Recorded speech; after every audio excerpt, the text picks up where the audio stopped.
The lifeblood is recruiting, and that's what's going on right now for Florida State and everyone across the country.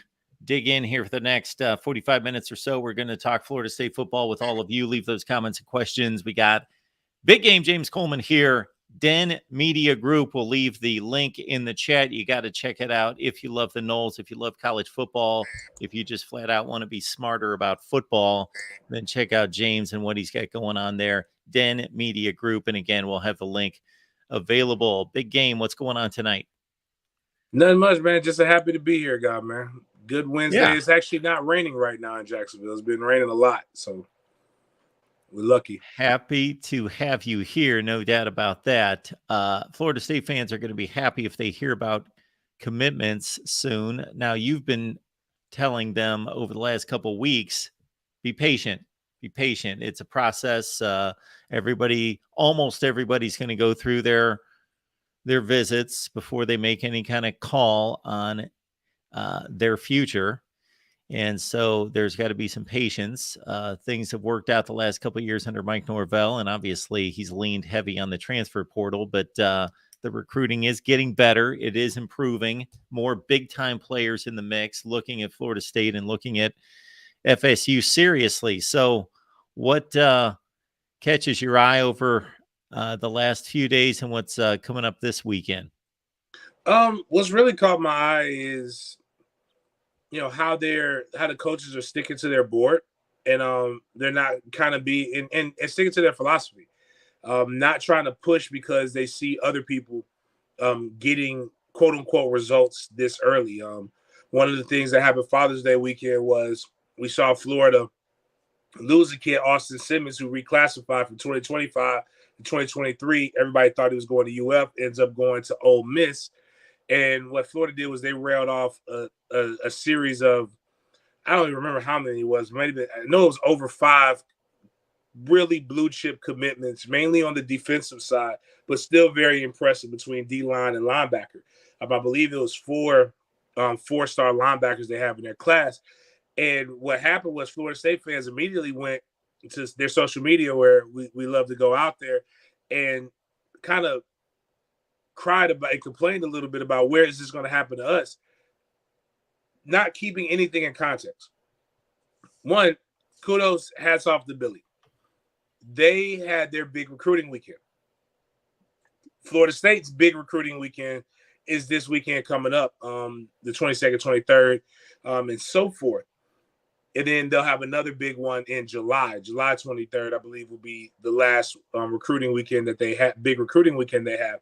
So I think fans are looking at this, and then there were rumors of decommitments and flips and just all these different things. It's a long offseason when you're trying to compete with rivals that this is all they have. We used to be on the other side of it. I had to ask somebody, what's the goal? Is the goal to have the greatest recruiting class, which you need to win? And I want to do it all. But last I checked, ain't nobody picking Florida against Florida State in 2023, nor are they picking Miami at this juncture. Obviously, games have to be played. But a lot of fans are just, they're crying, they're upset. And we're just like, hey, let it play out. And what I did with Chris, and I'm going to try to pull this up. I'm not even gonna lie to you. I really don't overly care about recruiting like that. That's where the MFTK thing actually originally came from. If the kids come to Florida State, great. If they don't come to Florida State, I actually wish nothing but the best for them, as long as what they do doesn't interfere with me. So, like, perfect example, I love Anthony Richardson to death. Known Anthony since he was in high school. No ill feelings toward Anthony Richardson at all, except for one time a year. And I didn't want him to beat Florida State. I don't like him that much. And I think if more people took that mindset, they'll really enjoy sports a little bit. But just for perspective, Florida had 10 commits. Yeah, so I was right. It was 6. Florida had 10 commits. Now they're at 16. They have the 3rd ranked class with 255 people, and Florida State fell because a lot of other teams have jumped them, and we're in ranked 17th. But when you look at the teams in front, Pitt, 19 commits, North Carolina, 19 commits, Minnesota, 23 commits. USC, 22 commits. Oregon, 16. Penn State, 17. LSU, 18. Notre Dame, 20. Michigan, 22. Georgia, 19. Now, some of these teams we won't pass, but they should be ahead of you when you only have 11 commits. That's just the nature of the beast. And when you look at what their average are, actually Stanford's got an 87.66 average ranking per guy. Florida State's got a 90.58. They're on par with everybody else. Like when you step back and you get away from the theatrics, you're really on par with whether you need to be at. Now, will Florida State get 7 commits this weekend? I don't think so. But I think you're going to see and you're going to hear that they're in it and that they're on track with getting a bunch of top recruits. But I bring up 247 for another reason.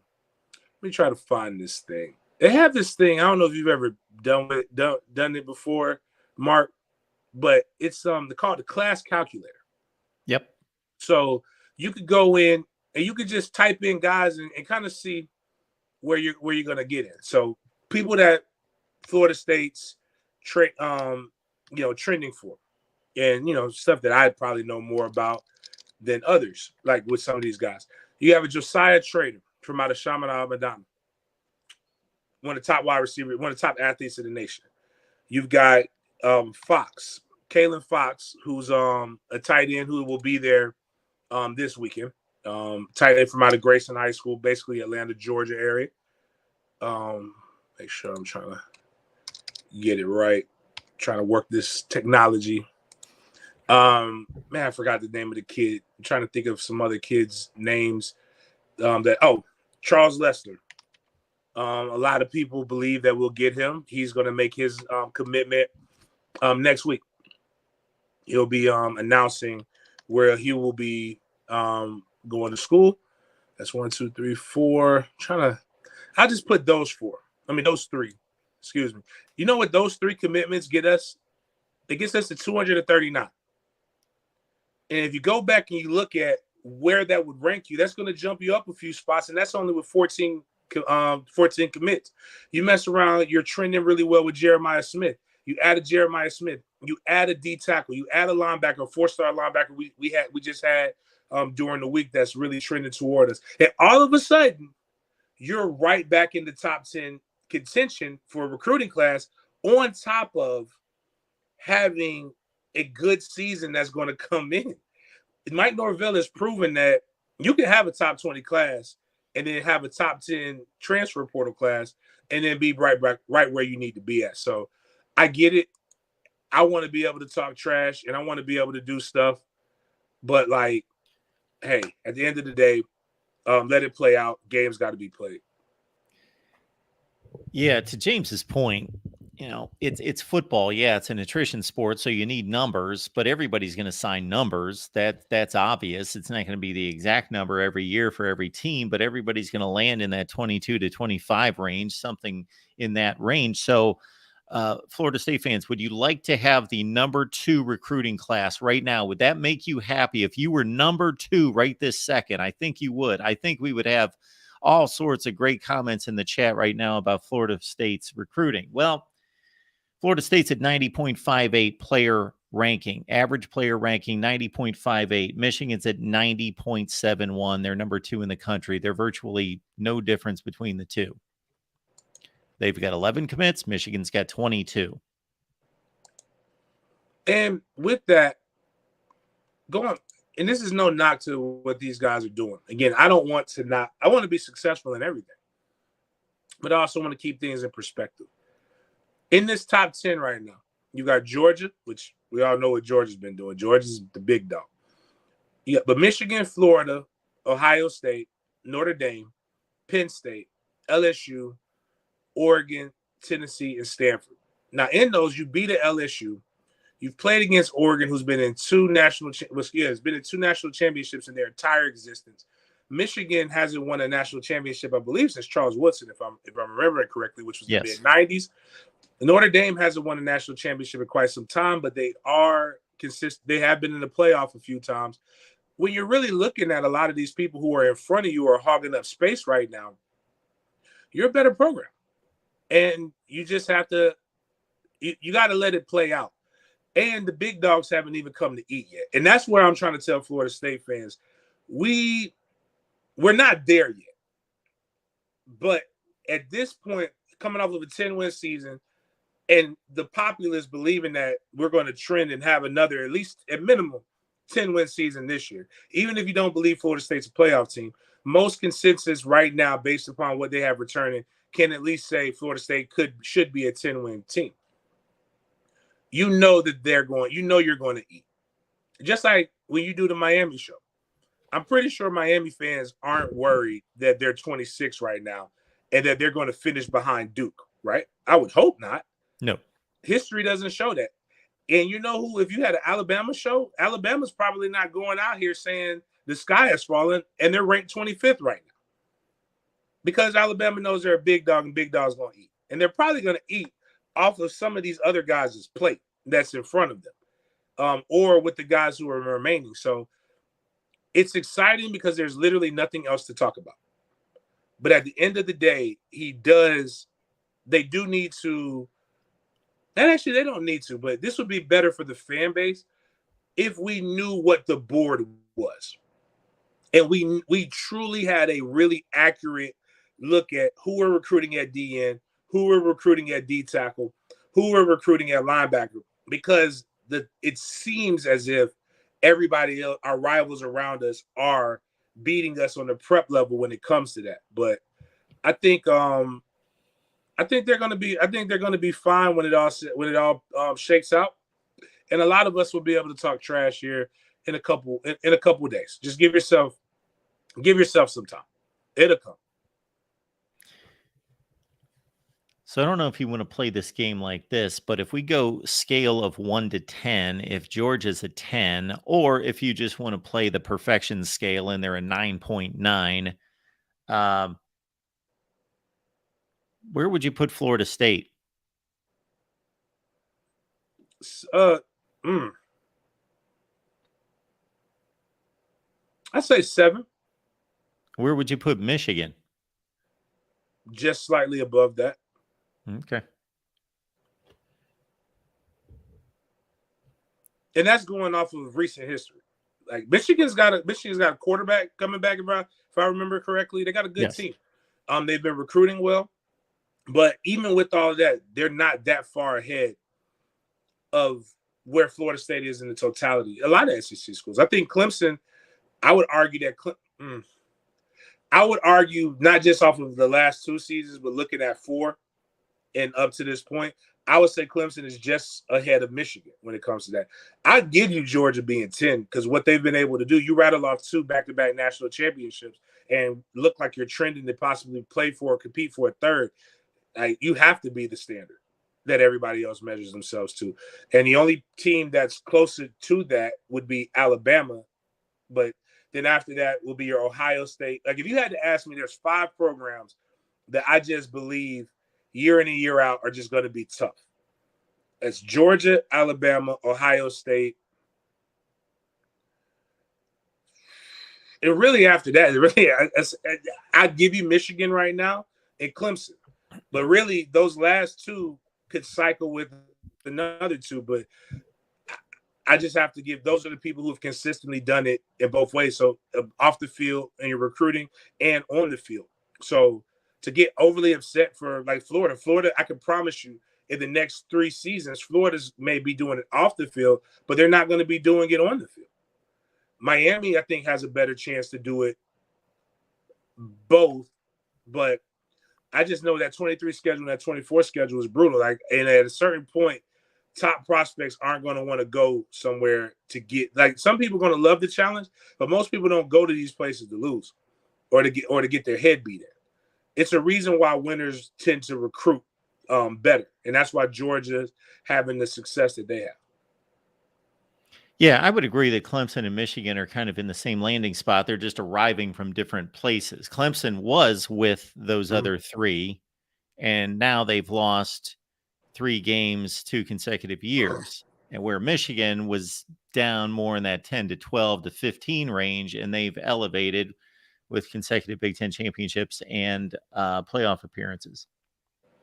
Yeah, and I think that's just I have to give Michigan props. They made the playoffs. They did their thing, and actually everybody thought that they were going to beat TCU and that they would have played Georgia. Yeah, because they've made consecutive playoffs, right? Yes. Yeah, they got drummed by Georgia the year before, but then last year they were a lot better. And like I said, I want Florida State. They need to eventually. Especially with APR coming into effect here, that hasn't been in play since COVID. You have to do better on the prep side.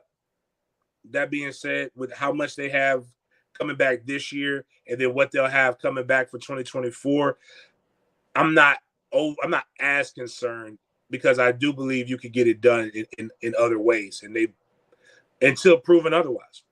I mean, they've done it. Do you have any idea what Billy Napier is selling? Just because if I look at it from this standpoint, Florida State's starting to show us on the field, as they did last year, that they're on the rise. Miami was a disaster last year on the field. They were even worse than 5-7, but at least they got a coach who's won at another school, at another Power 5 school. So he can say, look at what I did at Oregon. We're building here. But Billy Napier, sure, he was a good coach at Louisiana, but he's never done anything on the Power 5 level. So he's selling hope. Well, he's also been able to be around one of the best to do it on the field and off the field. He's been around Saban before. And, there's an effect that comes with that most Sabanites have had at least a good first 3 years when it comes to recruiting. And it's the organizational structure, and it's about selling the SEC and selling Florida. To be able to walk into a kid's room or have a kid come in and say, you can go 6-6 and still go top 5 at the University of Florida. Like, that's how good and that's how tough our schedule is. And that's how much we prepare guys for the NFL, even if he didn't really have much to do with it.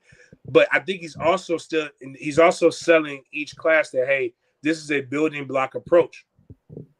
We knew coming in that this was a dumpster fire. We knew even then we still had opportunities to possibly win some games that we shouldn't have, even though we lost some games that we probably shouldn't have. Correct those mistakes. If you can possibly have a 7-8 if they're feeling like, I think it will be lying, but I think some people might be able to look at that schedule and see 7 or 8 wins, and that would be a ceiling. And that is a huge win for them because you're teaching progression and progress. You've got one of the best DB coaches in the nation, in Raymond. You've got a really good offensive line coach. You've got a young DC that really, I pick on him and give him a hard time because he's quirky, but he speaks a language that makes people believe that he knows a lot of what he's talking about. And he had an exciting defense, even though at a G5 school, he still had a really good defense coming out of a G5 school. So these are things that Napier is able to sell, is still selling the future. Now, if you go out there on that field and you're getting drummed, you're not going to be able to sell that. I'll be shocked if they're able to keep everybody. But I do think that they're selling guys for the opportunity to bring back the University of Florida. And they've got a fan base that's rabid and that would love nothing more than that. And they've also got a collective that's a little bit more organized and structured now than it was in the previous. So I'm going to stay on the same theme, but apply it to Florida State in that I got to think that there's an interesting recruiting angle to make here because Florida State has shown through the decades, thanks to Bobby Bowden, that they can reach the heights of college football. So you can win a national championship at Florida State. And you can only say that about 8 or 10 schools. You can win a national championship regardless of what it's looked like the last 5 years. If you go to Georgia, let's say, or you'd say the same thing about Alabama 3-4 years ago, that's great. You're going to go there. You're probably going to leave with a ring or 2, but are you going to do anything special? Are you going to just be on the conveyor belt and just be another guy? And that's a great place to be. Hey, I won 2 national championships and I'm a first or second round pick in the NFL draft. Nothing wrong with that. but are you going to be remembered for doing something special? And then you got this other set of schools that has never proven anything, where Florida State's kind of in this exciting place where this is our history. This is what we've accomplished. We've proven this, and we're not there yet. We're not Alabama or Georgia, but you could be part of something special. You could be part of exactly what you were saying about Florida, bringing us back. Plus, we've got this over Florida. We've already shown that we're close. We're getting there. They haven't proven anything yet. They might be 6-win bad for the next 3 years while you're there grinding it out. Whereas we're showing that we're on the cusp, but you could be part of that. I think it all comes down to the head coach. And I've gotten the chance to know Mike Norvell pretty well over the past few years. He's been there. And I'll use this example to probably shed some light on the mentality of it. I'm actually going to send you the video to I haven't posted it, but I want you to. My son sees on YouTube LSU have these air conditioned helmets. Talks to his mother. He's like, I'm concerned that they have an advantage. I'm going to talk to Coach Norvell about this. His mom says, you know Mike Norvell? He's like, I can have that conversation. And he's right. My son can have that conversation with Mike Norvell because Mike Norvell knows him. Now, I tweet this. Mike sees it. Mike has his youth football camp that my son attended on Monday. He comes out and he pulls me and says, you're going to ask me that question. And he was like, well, I just want to let you know that we have air-conditioned helmets. We've been had air-conditioned helmets. We just don't feel the need to have to tell the whole world what we got going on. So what is that in mindset? I think Mike isn't as confident as he is. He's not as braggadocious as he is, and he doesn't have not a story, but he doesn't have a caricature that the national media has picked up. Much like Bobby. Bobby had a confidence, but Bobby also had that all shucks, Jesus walks and wept and all that other kind of things that you can buy into that they would put on things consistently. So Mike needs to win because that's what Mike is a winner. And he's not a winner by telling you I'm a winner. He's a winner by doing. So how does that hurt you in recruiting a little bit? Your mentality when you walk into a room is, here's what we've done. Here's what we're going to do. You're either going to be a part of it or you're not. Doesn't really work in the high school recruiting where you're the pretty girl at prom and everybody wants you. But you know where that really sells and where that works? When you've already been recruited, you've already been the pretty girl, and you found out that the dude wasn't ish. That works better in the transfer portal. That's why he's been able to get top guys to be able to come in, because there's no fluff, there's no BS. It's literally you either going to buy in or you're not. Whereas in high school, you got to win over mom, you got to win over the guy who's been the mentor who's been over in his life, and you got to do some things. And I think the better athletes like it, but he still doesn't have enough on his resume to consistently beat out Kirby, Saban. You know, you do another 10 plus win season. Now that works a little bit better. Whereas Saban's, because there's only a couple approaches that you can use. And some of the negative recruiting that people are using is his success in the transfer portal. They're just going to recruit over you once you get there. They're just going to do this. But one thing that I know Saban and Kirby are both using, it doesn't matter how many 5-stars we bring in. If I'm recruiting you, I think you can play. And so that resonates with guys who are elite. Then there's why go play? Anybody can win when they got all the best players. Why not come here and let's go beat those guys? There's some that resonates with. But then there's some guys who could just literally just say, hey, this is what we're going to do, and I can show you. And I think that's what Mike's doing, is just something that's going to take a little bit more time to catch on as he continues to win. And really, as our rivals, if they don't continue to win, he keeps dominating them, the sales pitch is going to be a little bit easier, and you're going to see more prep prospects come that way. So, James, we laid out kind of a metrics projection for everyone to basically say, these are the recruiting rankings. You can read them 1 through a zillion, but take these things into consideration. We kind of laid that out. Is there a little bit of concern when you look at the numbers? Because as you mentioned, Bama's sitting at roughly 25. I think last year they might have been sitting at 50 at this point. Like, it doesn't matter. They're just going to go and grab who they want for the most part. But you mentioned all the commitment totals for all those schools ahead of Florida State, and Florida State's on the low end. I think they've got less commits than anybody in front of them, or by I don't know who else besides Bama's down in that range. USC only has 12, but Florida State's at 11. So is there concern? Bama's done it. They do it every year, so they're kind of a different deal.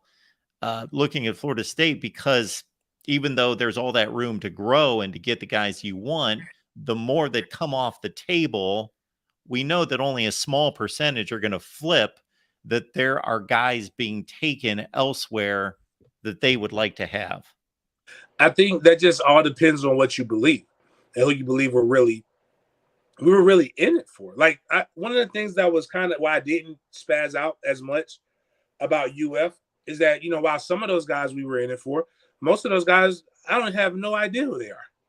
That just means we weren't really recruiting them like that. And that's the case. So, like, at this point, who you have a really good shot at, like, or who you may be able to flip. So I think there's only a couple guys they're going to try to flip.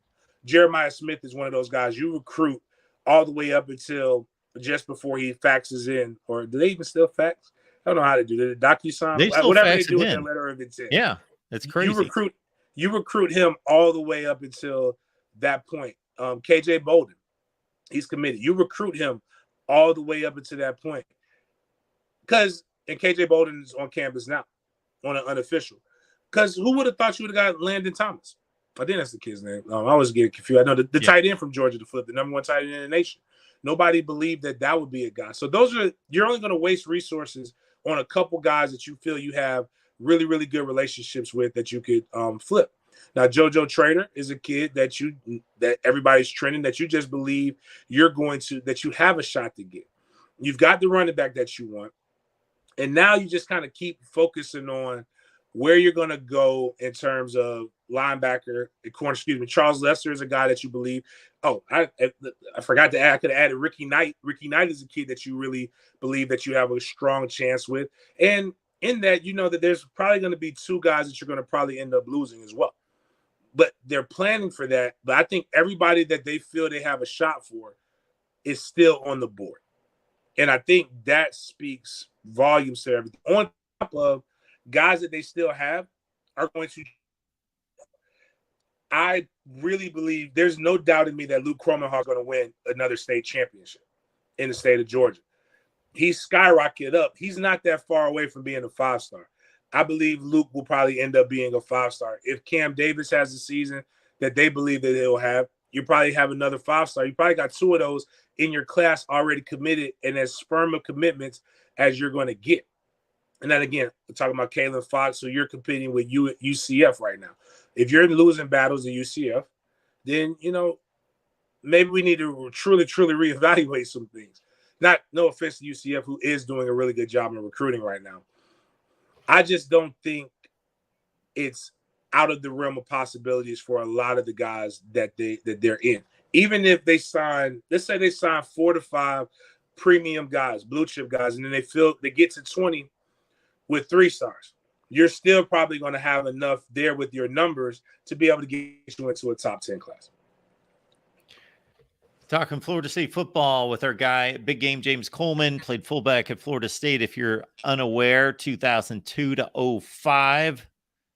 We harken back to the good old days once in a while. And who's the hardest guy that you ever had to go up against in a terms of either taking the handoff or lead blocking? Mario Williams, defensive end, North Carolina State. Now that body type is everywhere.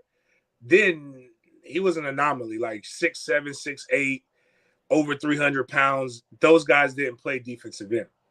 But we have this thing. If you run the zone, people know about it. You kick out the defensive end, and that's a lot. That was a lot. The only thing I had on him was leverage.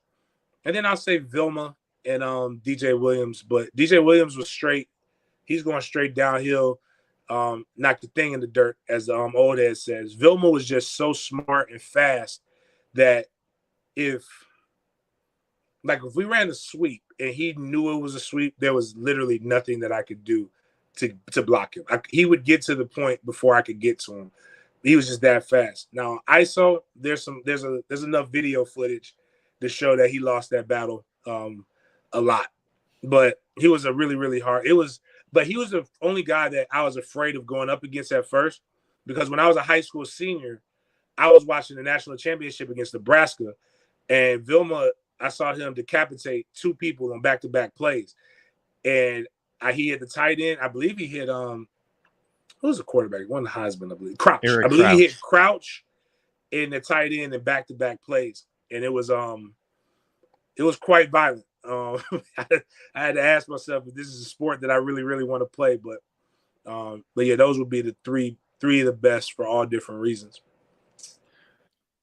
We've left the link to Den Media Group. Thank you for that, doing that, John, setting us up there. But again, Den Media Group, James and Spear Addicts with Chris, and you guys get together on Thursday night, right? Yeah, we'll be together on Thursday. Probably talking about the upcoming weekend where we've got a good amount of recruits coming in. Should be it should be some good fireworks happening that weekend. There it is. Thank you for that, John. Den Media Group, get on over there. Check out James' work in laying down the football knowledge. Absolutely. You know, as you kind of break down, you know, your remembrance of not just the physical contact, but what set up the plays and the strategies and so forth. There, it brings me to this question: is there anything that Florida State did last year that, you know, you're not calling out Mike Norvell for not knowing what he's doing, but, you know, just annoyed you a little bit in terms of, why don't we do this more? Why do we do this too much on either side of the ball? Was there anything that stuck out to you that you would have tweaked a little bit? Yeah. You know, I think we got too cute offensively at times. And that if you go back to the LSU game, Spoken by a true fullback, of course. You know, people can argue. Yeah, I mean, it worked a few drives earlier. Give the ball to the damn fullback on the 1 yard line. But you don't want to necessarily pitch, and it's not so much that the pitch was a bad play call. It's just you don't want you have a lead. You don't need to be dangerous. That's the problem. Like, just even if you ran, I think it was first down when we got there. If you got stopped on 4 quarterback sneaks, I'd rather that, and then they drive down the field off of that, than the way that they ended up driving down the field. The game is completely different. You've won. You're up by 3 scores at that point, if I remember correctly. Game, set, match. But then you took that same mentality going into NC State, where all you needed was a point. You just needed one. You needed a field goal, even though we missed some field goals. But there was no need to go for, well, I'm going to put it like this. I'm not running a fade route with the 5'10" wide receiver. When the 7 guy is like, excuse me, I'm not running a fade route to my quarterback's left with the short wide receiver and then don't go out the back of the end zone where it's an us or nobody ball. I'm going to go 6'7" guy to my quarterback's dominant hand and go up top. Or our running game has been working. It's second down. We got plenty of time to be able to get to a situation where we score. I think we got too cute and we lost. And we got beat with that. I think same thing with Wake Forest. We didn't have a great game plan in the first half going up against Wake Forest. Everybody talks about Coach Fuller and the defense and the lack thereof, but nobody talks about how we have, like, the defense being put in fourth. It's in too many situations because the offense was cute and the offense didn't put up enough points to win the game. So I think that would be where my critique would be. But then I stepped back and I realized last year was Coach Norvell's 7th year as a head coach. So in the 3rd year on the stage in a fishbowl. No offense to Memphis, nobody's really looking at Memphis like that. People were looking at, no matter what the Florida situation is with Florida State, people remember what Florida State was. So there's always going to be eyes and attention on Florida State, good or bad. So I think that in of itself lends a little bit of a pressure that Mike's having first. So like Mike's first time in a lot of things have been at Florida State. His first time in a major rivalry game on primetime TV was against the University of Florida in Gainesville. Should have won that game. We lost because of situations. His first time on national TV, but he took that and remembered it, and he won against LSU. But I think he was still his first time in a situation where all eyes are on you. And I think from a coach's perspective, that's a lot of pressure as well. Mike got gray hair, and it looks like he's older than what he is. But I always tell people, I'll be 39 next month. I think Mike is 2 or 3 years older than me. So actually, Mike took this job. He might be 3 years older than me because Mike took this job at just turned 40 years old. And that's a young head coach to not have any head coaching experience. And I think his coordinator experience was only like a year or two at Arizona State. Yeah, Arizona State ain't Florida State. And just to play off the first situation that you brought up, and we were all thinking it at the time, that they make a pitch down at the goal line trying to extend to a 2-score lead and basically ice the game, is that you're also dealing with a different team than you're dealing with right now. And I'm making some assumptions here, but you can tell me if I'm right or wrong, most likely. And that's the psyche of the team's pretty fragile at that point. Like none of those players had ever been successful at the collegiate level. You know, they played on 5-win teams, 3-win teams, 6-win teams for the guys that had been around that long. So they'd never won a game of that magnitude against what turned out to be a top 10 opponent. And so if you lose that game, the first game of the season, you know, you're playing with a team that's maybe a little fragile psychologically. And if you blow that game, then maybe the season doesn't go the same way.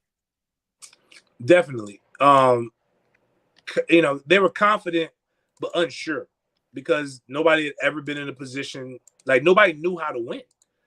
I'm trying to think. Even none of your transfers even came from programs where they were just the alphas.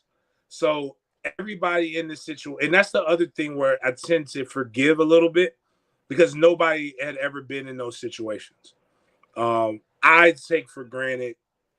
So my first time ever seeing Mike Norvell's practice, obviously right before the world shut down, and then I remember people didn't look like they knew where they were going. I took for granted that when I went to Florida State, one, we had freshman two-a-days. But then when you came back, there was like 7 guys who had been at Florida State before who I could just follow them and know where to go. So when the whistle blew, horn blew, you just follow those guys. And then you're going to go to the next drill. So just simple things like that. You're following people who have been in your footsteps before. They can tell you what it's like in Miami. They can tell you what it's like to win national championships. When I got there were guys who had been used to winning. There were guys who could tell you how cool a bowl game was. I don't think they had anybody on their roster who could tell you how cool it is to really go to a big time bowl game.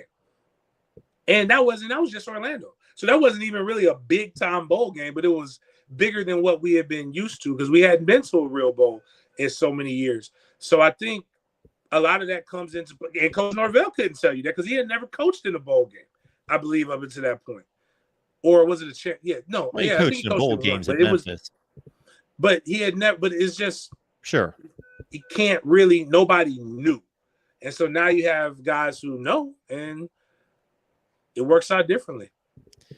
Folks, we appreciate you being here. We do this every Wednesday at 6 Eastern. We would ask a couple things of you. Hit the like button. That's easy to do. It takes like 1.3 seconds. So there's no issue there. You should be able to hit the like button. Also, share these links out on social media so everybody can join us as well that don't know that we get together every Wednesday night. Also, folks, keep in mind that we've got an Amazon link in the description section, and it's the same exact shopping experience. So, James, I like to tell people that I looked this up a couple months ago, where Amazon's worth like $1.8 trillion. And the voice of college footballs, we're only worth like $1.3 trillion. So we are trying to catch Amazon. So if you folks can help us out, you spend, let's say, This is just an example. $100 at Amazon, we get 2, 3, or 4, something in that range, depending on what you buy. So grab the Amazon link. It's the same. I've tried this out with 1 million people. They all say, Mark, it's the same deal. I just start using this link. It works the same way. So, James, we appreciate you. Anything you need people to know? Mainly just follow the channel at Den Media Group. We try to give a different perspective on sports and life. Obviously, we talk Florida State. We talk all Big Three. Talk more Jags once the football season starts. If you're an NFL fan, but we're trying. Once we get to 3,000 subscribers, we'll give away $300. Once we get to over 100 members, we'll do some more. And if you're looking for a ticket to the LSU FSU game, they're ridiculous. But once we get to 3,000 subs, we'll give away 2 tickets. And if we get to 5,000 subs before football season, we'll give away 2 pairs of tickets to the FSU LSU game this Labor Day. And then I'm also doing my 4th annual book bag drive in cities of Orlando, Jacksonville, and Tallahassee. You can go to at BigGameJames_36. That will show you basically everything. You can see a video of as my pin tweet of what one of the book bag drives look like. It's everybody who goes through gets a book bag with about 9 weeks worth of school supplies and about a week's worth of groceries. So families are impacted. Our goal this year is to have 3,600 bags. I think we're right about 600. I appreciate you, Mark, for your contribution, man. That always means a lot. We're trying to crowdfund this as much as we can. We do have big businesses that are going to step up here shortly, but the biggest thing is if we all do a little, we can accomplish a lot, and that's kind of the whole thought process behind it. So we're quite a ways away, but it always works out at the end. We probably will get 3,600 book bags. Have no idea how we're going to do it, but I got faith. Hey, James, what is that URL again? For that, if you go to mftkfoundation.com, you can see all those things. What we're going to do, folks, is I got it right here. There we go. So we got the link. You got no excuses. It's going to be in the chat in just a second here. James Foundation right here. Here's the link. It's in the chat. Bam, you take that directly, and then you can get involved and find out what it's all about. Check it out and get involved. Great cause right there. James, you always make this show happen, but especially tonight, you made it happen. Oh, man, appreciate it. Sorry I was a little late. No worries, man. Thanks so much. Have a great rest of your night. We'll see you soon. All right, brother. Bye. Miami at 7. That's just in about 5 minutes, folks. 7 Eastern, Miami on the Miami channel. Then we do a call-in show tonight at 8 o'clock Eastern on the main channel as well. We got a big Thursday night scheduled for you on the main channel, 8 o'clock Eastern time. We're doing a disputed national championship marathon. Is Florida State safe? 93-99. When was the other one? 13. You'll have to find out. We'll see you in 5 minutes on the Miami channel.